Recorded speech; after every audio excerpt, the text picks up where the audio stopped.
great. I'm here with Laurie Kitchens. Laurie, how long you been here with us? I've been here only 3 weeks. 3 weeks. Mm-hmm. And you have 149.27%, making you the highest performer on night shift. Mm-hmm. After 3 weeks of being here, already in retention training, Mm-hmm. you're all over the place right now. And I'm so glad that we can get this opportunity to speak with you and get your insights on some of the productivity and the great results you bring in here. And really just diving right into the first question, I was wondering, when you come into Incept each day, how do you kind of prepare yourself coming in, or what kind of technique do you use getting started for your day to kind of drive these kinds of results? I get into a mindset where I want to be positive. Mm-hmm. Okay, I want to be conversational. Right. I want to try to get some type of connection with whoever I'm speaking to. Mm-hmm. So whether it's somebody out in the hall, just saying hi, how you doing, just get that really good feeling before you hit the phones. Because Absolutely. that feeling actually projects into the phone, whether you're feeling mad, sad, upset. Mm-hmm. If you're always in a happy place when you're calling on the phones and you're connecting with people, that's going to give you the best results. See, and that's amazing that you said that. That's one of the things we're constantly driving. Since we're on the phones, all they have is our voice to Exactly. go off of. And you actually are right on the ball talking about being conversational. That's actually directly into my next question. I was going to ask you, what are some of the advantages, in your opinion, of being conversational opposed to just talking to somebody?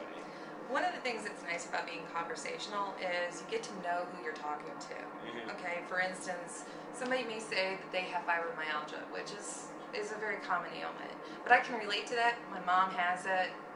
It's hereditary. It's in the family. Mm-hmm. So the more I know about who I'm talking to, the more I can give them the best options available to them. So in essence, I'm helping them out while they're helping me out. Right. And that's really what I strive to do, is to get to know who I'm talking to on the other phone. Whether it's saying, how are you doing today? Mm-hmm. If they're going to say they're having a bad day, I'm going to say, I'm sorry.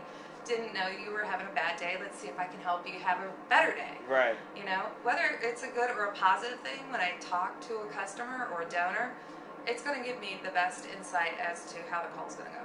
Absolutely. And again, that's another one of our driving things, is that leaving that lasting impression. Even if you don't get that appointment, you leave them with such a great feeling that they always get a really, really good impression of us. So, speaking of being conversational with the calls, are there any specific calls that you remember having that stick out in your mind, or any type of calls that you kind of love to have when you're out on the floor? I remember probably the second day I was out on the phones, I was put into Super Labs for GCDC. Right.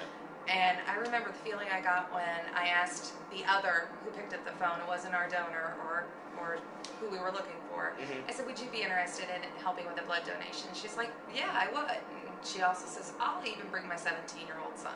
Wow. So not only did I actually get that appointment out of an other in a Super Labs, but I also had her bring her son in. And that was the greatest feeling that I could ever feel, that I was actually helping, 6 lives. Right. Specifically, yeah. 6 lives in that one phone call.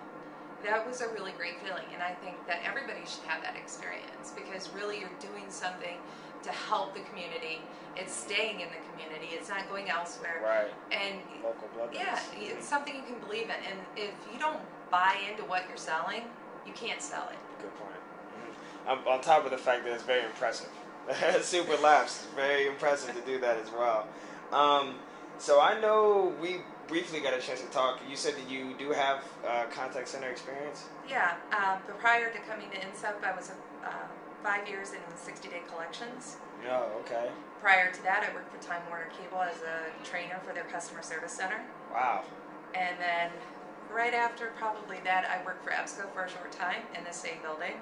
Wow. And that's how I found out that Incept was here. So you have like a total of 14 years altogether. Oh, my first man. job out of college was working cold calling, and that's with a phone book, the Right. green and black screen with Sears Home Improvement products. Wow, that is so, and that's really, so you actually have a lot of insights that we probably won't even have time to get. How does Incept differ from some of the other places in the terms of how we approach the conversations we have, or some of the ways we approach our training, or anything like that? I think Incept is really cutting edge, because the way I sell, I tend to get into the donor's head, find out what's really going on, where a lot of companies, they are strictly scripted. from beginning to end. It has to be verbatim. I can't sell like that. I have to personalize it some way to make it so that it doesn't sound like I'm reading off of a chart. Absolutely.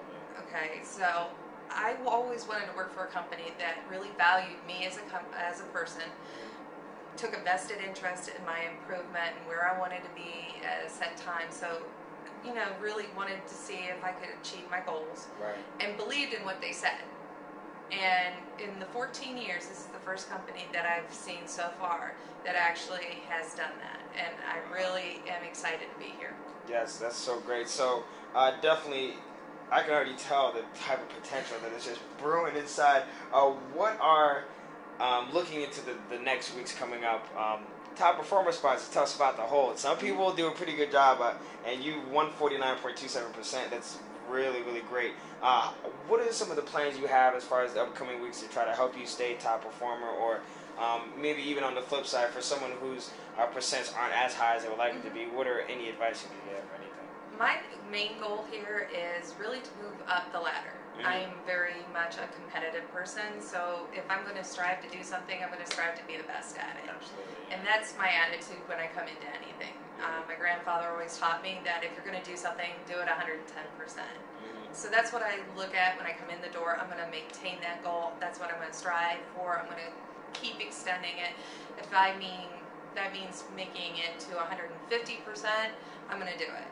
One way or another, whether I'd like to say H or high water, it's going to be that way. Right, and that's actually something that our Vice President Dave Water talks about all the time. As soon as you get to 110%, we're going to drop you, we're going to get to 115%, and so on and so forth. So that's fantastic. So my favorite part, shout outs.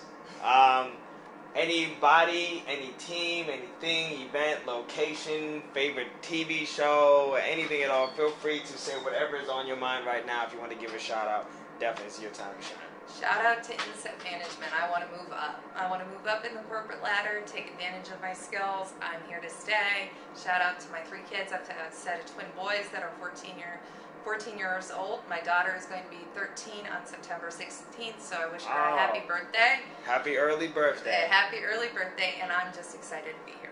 Absolutely. Again, Laurie Kitchens taking over the world, 149.27%. Thank you again for speaking with us, Laurie. Not a problem. Anytime.